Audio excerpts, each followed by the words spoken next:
के अंदर लुटेरी दुल्हन के लूट के मामले लगातार बढ़ते जा रहे हैं।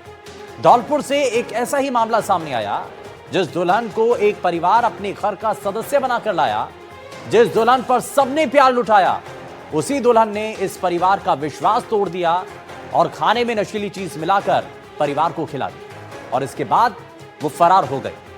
आखिर पूरा मामला क्या है, इस रिपोर्ट में आपको दिखाते हैं।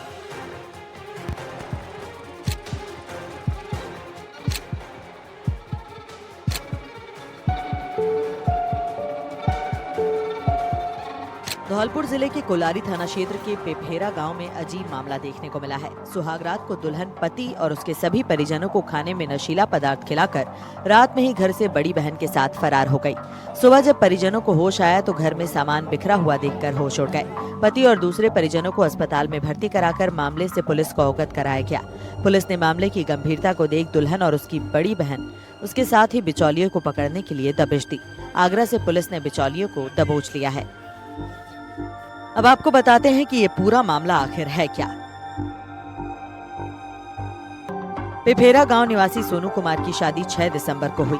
बिचौलिए ने मंजू से 1,20,000 रुपए में रिश्ता तय कराया था। शादी में भी लगभग 1 लाख रुपए खर्च हुए थे। झारखंड की मंजू से उसकी आगरा में शादी हुई। कोर्ट मैरिज के साथ मंदिर में शादी की सभी रस्में अदा हुई थी। शादी होने के बाद दुल्हन को विदा कराकर घर लेकर आए। घर पर भी शादी की सभी रस्में निभाई गयी। दुल्हन ने पहली बार परिवार के सभी सदस्यों के लिए खाना बनाया। खाने में दुल्हन मंजू या उसकी बड़ी बहन ने नशीला पदार्थ मिला दिया। खाना खाने के बाद परिवार के सभी सदस्य सोने चले गए। रात में घर के सभी सदस्य बेहोश हो गए। सुबह जब परिजनों को होश आया तो होश उड़ गए। सोनू और उसके पिता सुरेश की तबीयत ज्यादा बिगड़ गई, जिन्हें अस्पताल में भर्ती कराया गया। परिवार ने कर्ज लेकर ये शादी की थी। घटना की सूचना मिलने के बाद बसई नवाब चौकी इंचार्ज विक्रम सिंह मौके पर पहुंच गए, जिन्होंने घटनास्थल पर मौके का मुआयना किया और एफएसएल टीम को बुलाया। एफएसएल टीम ने खाद्य सामग्री के नमूने लिए। सोनू और उसके पिता सुरेश की हालत में सुधार होने पर अस्पताल से उन्हें छुट्टी मिल गई है। लास्ट वाली रात के दिन के हमको नहीं पता था कि हमारे सब्जी में कुछ मिला दिया कि नहीं मिला दिया। हम देखने के लिए खाना खाया आप लोगों ने साथ में? सब लोगों ने बैठ के खाया था। 4 लोग साथ में खा रहे थे। तो फिर आप लोग हो गए बेहोश? हम बेहोश हो गए थे 1 घंटे में जी। हाँ, फिर हमारा होश नहीं रहा, हम क्या कर रहे हैं क्या नहीं कर रहे हैं। अच्छा, सुबह जगार हुई तब वो लोग भाग गए थे? वे लोग भाग गए थे। देखा तो घर में से इधर सब बड़ा कुंडा पड़ा इधर पड़ा था। कौन कौन था उनमें? अब जैसे कि हमारा कितना आदमी था। नहीं, मैं ये कह रहा हूँ कि एक तो आपकी पत्नी थी। हाँ, हमारी पत्नी थी। और कौन था उनके साथ? एक बहन की साली थी, बड़ी वाली। अच्छा, वो हाँ। तो यहाँ पे देखा तो ना तो भाई थे और बहन जी थी बड़ी वाली, तो वो भी बेहोश पड़ी थी। भाभी थी, वो भी बेहोश पड़ी थी। बड़े भाई थे, वो उधर पड़े थे खेत में, उन्हें वहाँ से लेके आए उठा के। जो लोग जैसे बीमार हुए सभी, इनकी तबीयत खराब हुई तो कहाँ भर्ती कराया आपने? बसई नवाब। अब कैसी तबीयत है इनकी? अब तो सही है। पहचान थी तो वो बातें करी थी, तो इनने बोला था मेरे भाई ने कि मेरा भतीजा है, उनकी शादी करवा दो, करवा देंगे। फिर भाई के लिए फोन करा, फिर गए थे देखने, लड़की राजी हो गई थी, फिर शादी रच गई थी। चौकी इंचार्ज वीर विक्रम सिंह ने बताया कि मामले की गंभीरता को देख पुलिस ने कई टीम गठित की है। पुलिस ने दबिश देकर शादी कराने वाले बिचौलिए को तो दबोच ही लिया है।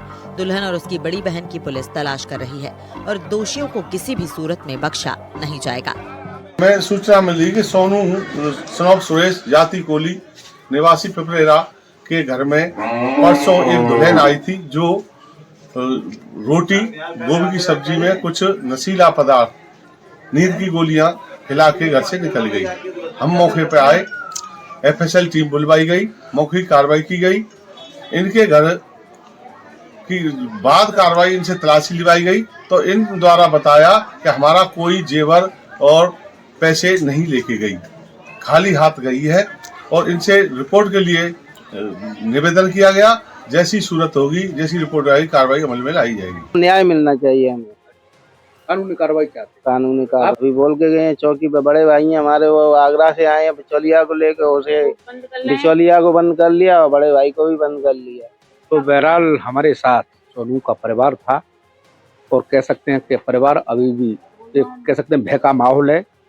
6 तारीख को इसकी शादी होती है सोनू की, और शादी के महज 3 दिन बाद दुल्हन यहाँ पर पूरे परिवार को बेहोश करके मौके से फरार हो जाती है। पुलिस ने मौका मुआयना किया है, एफएसएल टीम को बुलाया है। एफएसएल टीम ने साक्ष्य एकत्रित किए और पुलिस भी फिलहाल इस मामले को लेकर गंभीर है और कार्रवाई में जुटी हुई है।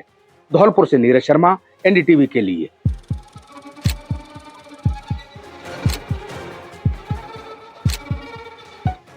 तो ये लुटेरी दुल्हन की कहानी थी जिसके बारे में हमने आपको दिखाया और कैसे इस घटना को अंजाम दिया, कैसे वो फरार हो गई, ये सब कुछ चीजें हमने आपको बताई। लेकिन इस खबर को दिखाने से पहले हमने आपको वादा किया था कि एक और खबर दिखाएंगे। वो ब्यावर से खबर थी जहां बदमाशों के हौसले बेहद बुलंद हैं, जहां पर पुलिस भी सवालों के घेरे में आ चुकी है क्योंकि पुलिस के ऊपर हमला कर दिया गया था। आपको बता दें कि अज्ञात बदमाशों ने जहां पुलिस की गाड़ी पर फायरिंग कर दी थी। कैसे सब कुछ हुआ, लोगों के मन में क्या सवाल हैं, जरा एक रिपोर्ट आपको दिखाते हैं।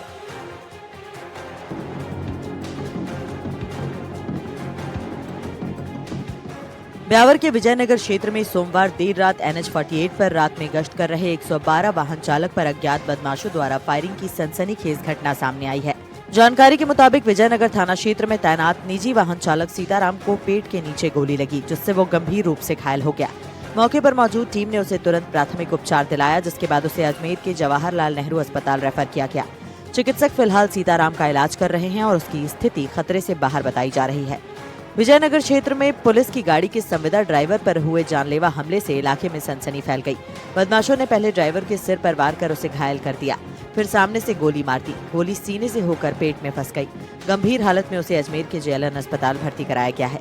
विजयनगर थाना प्रभारी करण सिंह खंगारोत ने बताया कि घटना उस समय हुई जब पुलिस गश्त के दौरान 2 संदिग्ध बाइक सवार युवकों को रात में घूमने को लेकर उन्हें रोककर पूछताछ की जा रही थी। इस पर युवक भड़क गए, जिसके बाद अचानक सीताराम पर फायरिंग कर दी। गोली लगते ही मौके पर अफरा तफरी मच गई। पुलिस टीम ने तुरंत घेराबंदी की कोशिश की, लेकिन दोनों आरोपी अंधेरे का फायदा उठाकर फरार हो गए। पुलिस के मुताबिक गोली कमर के नीचे लगी, जिससे सीताराम लहूलुहान होकर गिर पड़ा।